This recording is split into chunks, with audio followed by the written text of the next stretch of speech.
Motorcycle Adventure Dirtbike TV is proudly supported by Adventure Spec in England, Rally Raid Products, Giant Loop in the United States and Adventure Moto in Australia.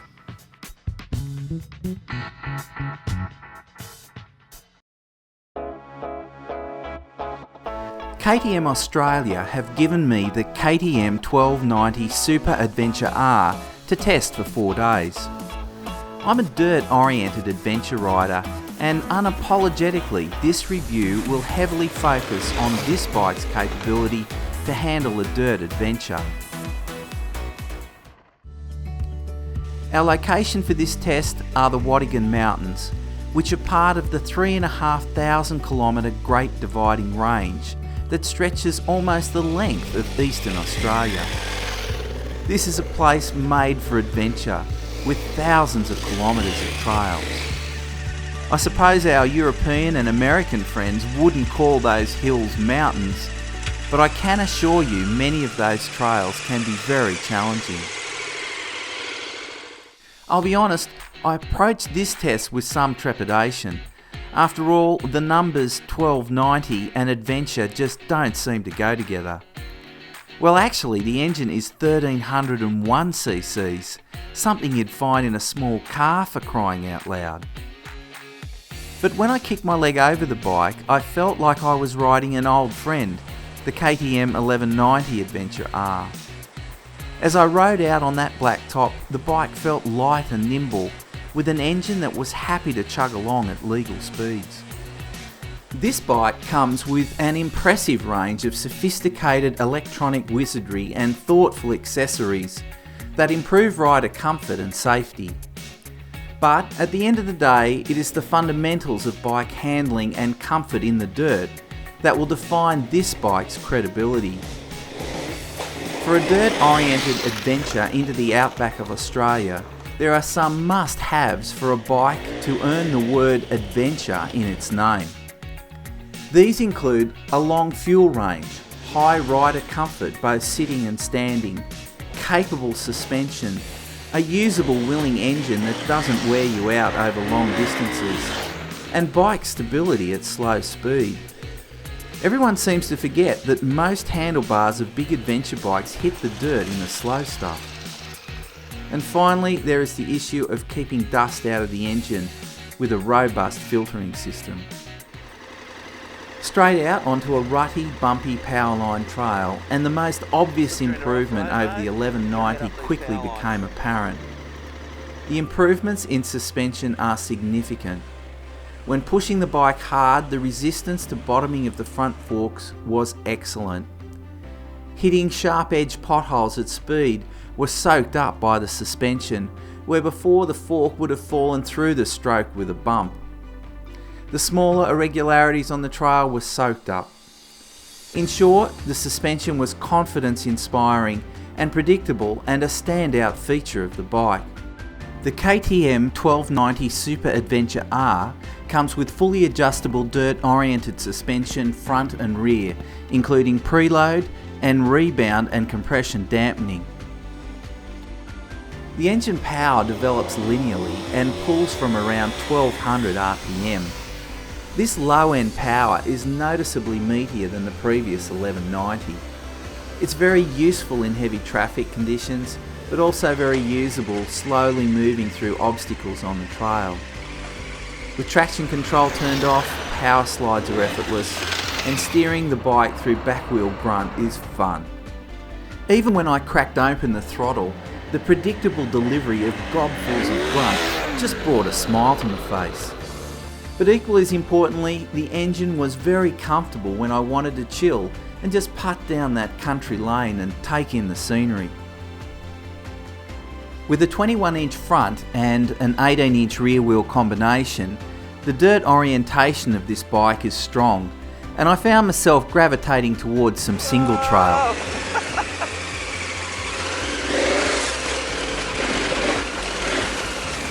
Yeah, see, I'm motoring through this in second.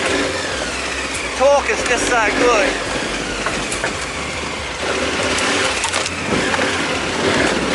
The suspension really soaks this stuff up too. you want to go slow, you can go slow.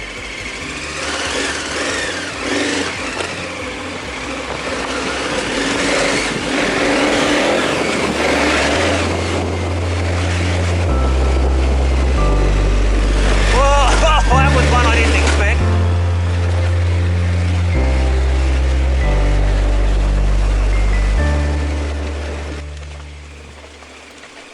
Fuel range on the bike was around 330 kilometres, which is great for outback exploration, but I did notice there was a big variance in fuel economy. On average, 5.5 litres per 100 kilometres, but when riding the bike hard, fuel economy dropped to about 7.5 litres per 100 kilometres. At 178 centimetres or 5 foot 10 inches tall, both the sitting and standing positions on the bike were great for me. Clutch, brake, gears were easily activated and comfortable in both riding positions. On those long rides, I found the seat comfortable, not too hard, not too soft. A must-have accessory for standing are these wider and longer foot pegs.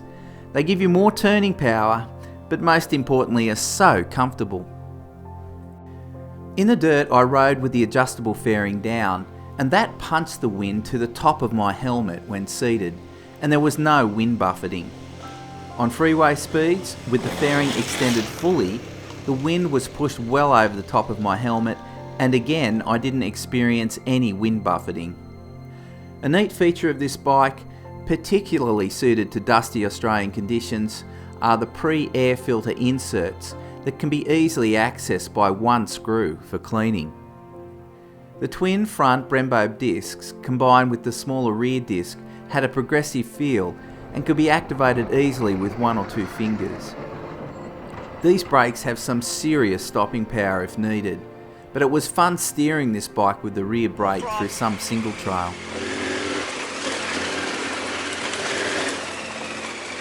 Beautifully on the pegs, it's lovely. Surprisingly, well for me anyway, I had not switched off the ABS, but relied on the ABS off-road setting that gave me just enough to kick the rear out but maintain control. My setup for this test was the ride mode off-road, traction control off and ABS to off-road setting.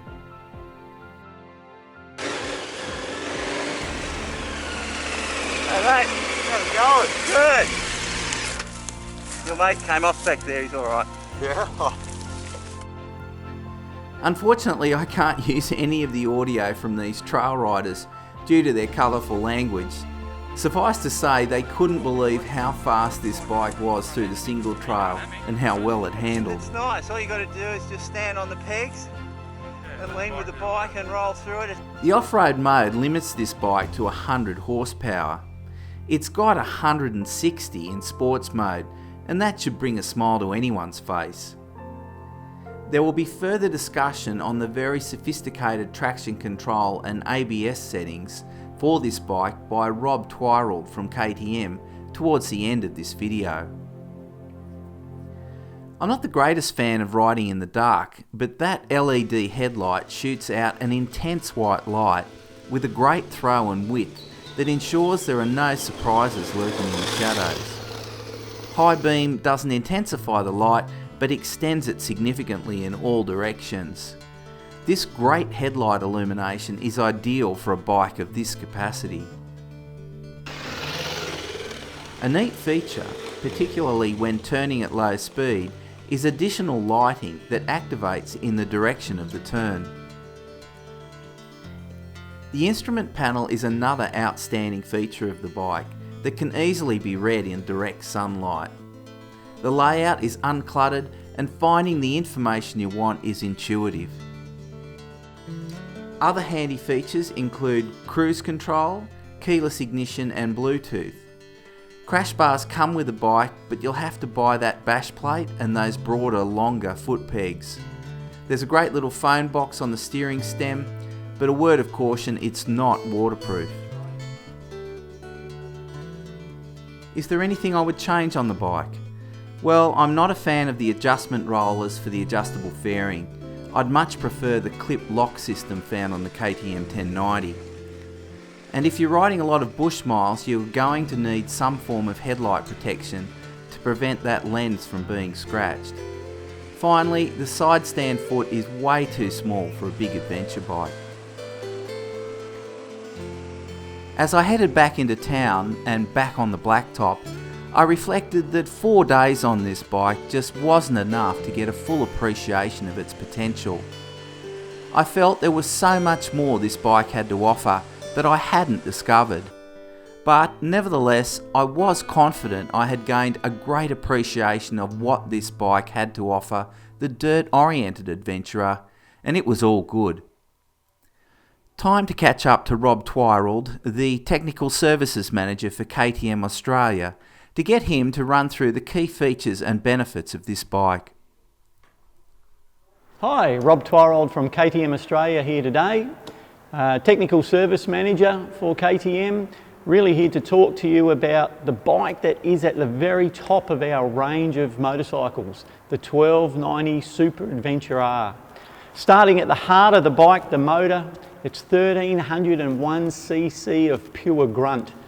They've worked very hard to make this motor incredibly torquey, but very, very smooth. The throttle response is absolutely beautiful. Whatever you want on the throttle, it will deliver.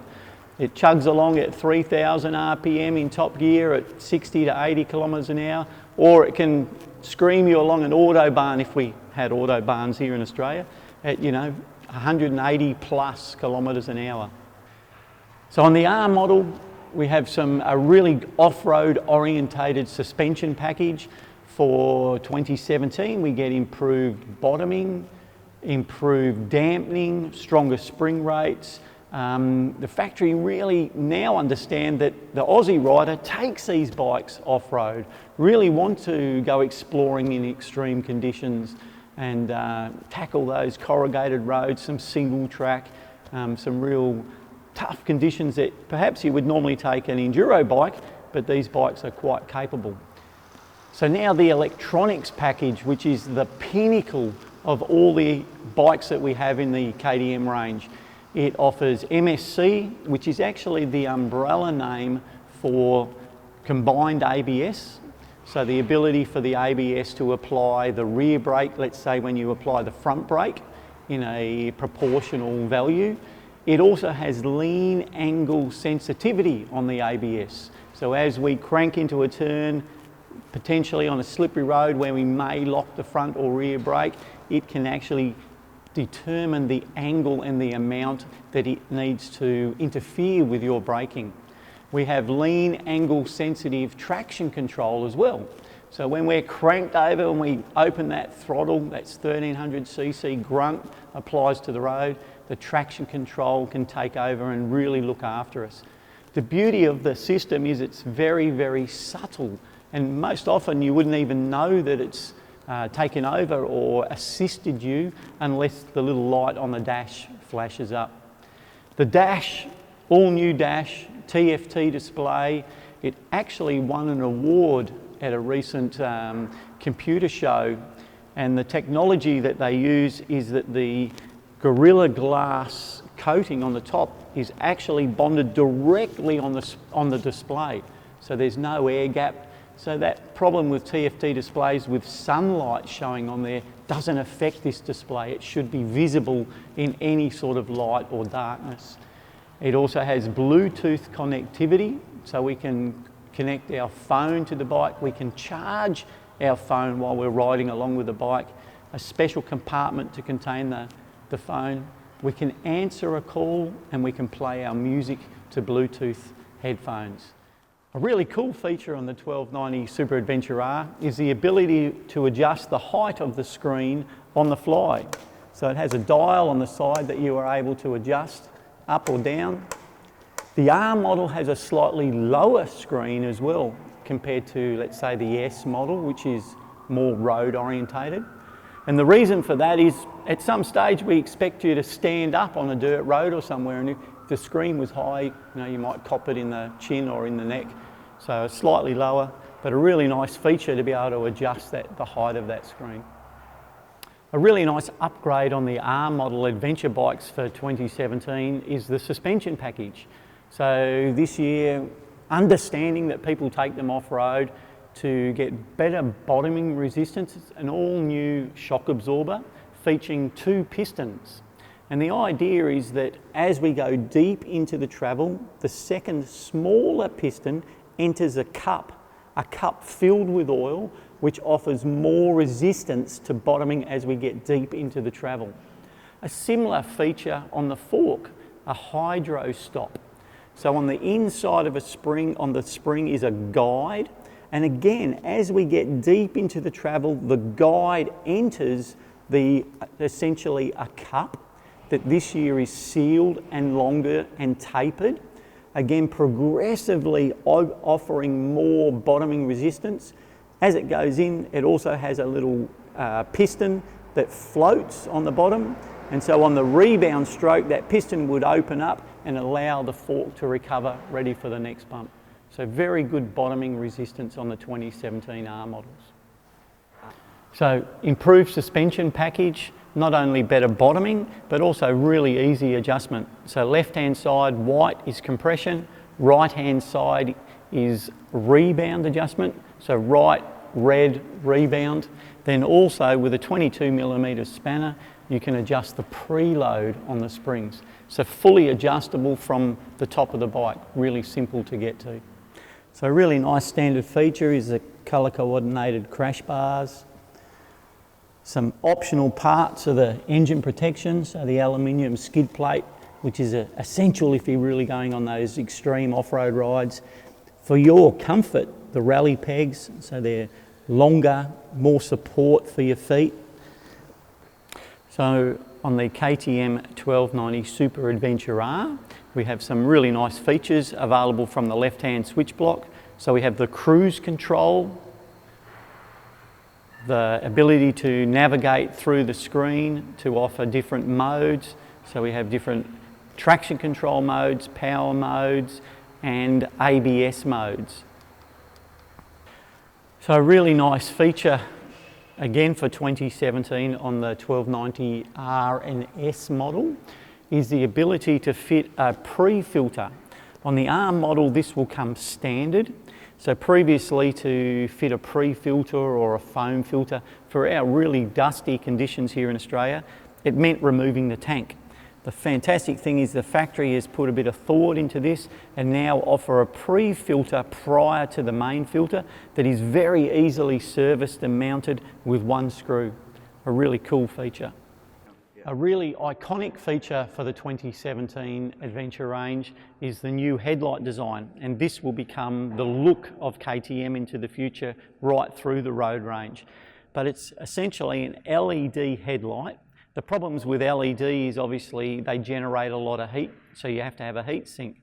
So KTM are very cleverly designed the heat sink to become an integral part of the headlight and an actual look of the headlight. So the LEDs are mounted to the heatsink and reflect outwards into the reflectors, which then turns the light forward. 3 cornering lights that come on depending on the lean angle of the bike, and an incredibly effective headlight and a really nice way to keep those LEDs cool. So again, a really nice feature is the keyless operation of the 1290 R and S model. This is an active key, so it emits a signal that the bike recognises. You'll get a spare key, which is a passive key that doesn't have a signal. And there's actually a position right beside the inside of the fairing that you'll lean the key against to in case your battery goes flat or you lose this key and you have to use the passive key. There's a little aerial marked on the inside of the fairing, and you lean it against that and the bike will also operate. But this key we can keep in our pocket, turn the bike on and off, walk away from the bike and know that it will lock. KTM1290 Super Adventure R, priced at $25,995, comes standard with colour coordinated crash bar, hand guards, all the electronics package, and then of course KTM wouldn't be the same without their power parts catalogue. So some really cool features in the parts catalogue for the 1290 Super Adventure R. Things like the rally pegs, much more comfortable on your feet, protection for the motor, skid plates, big aluminium skid plates, and many more parts available in that catalogue. Having ridden thousands of kilometres on the KTM Adventure range over many years, the best way I could describe this bike is a KTM1290 Adventure R Premium. Fundamentally, its soul is from the 1190 in terms of handling dynamics, but the suspension improvements and the very flexible engine take it to new heights. And that's before we get into the electronics and the other features, which all add to the experience of safely riding this bike and having fun. The KTM1290 Super Adventure R is a true dirt-oriented dual sporter. Comfortable at highway speeds, loves eating up twisty blacktop, comfortable in city traffic commuting, and most importantly, very capable of a serious off-road adventure. Yep, in terms of a big dirt-oriented adventure bike, it ticks all the boxes for me.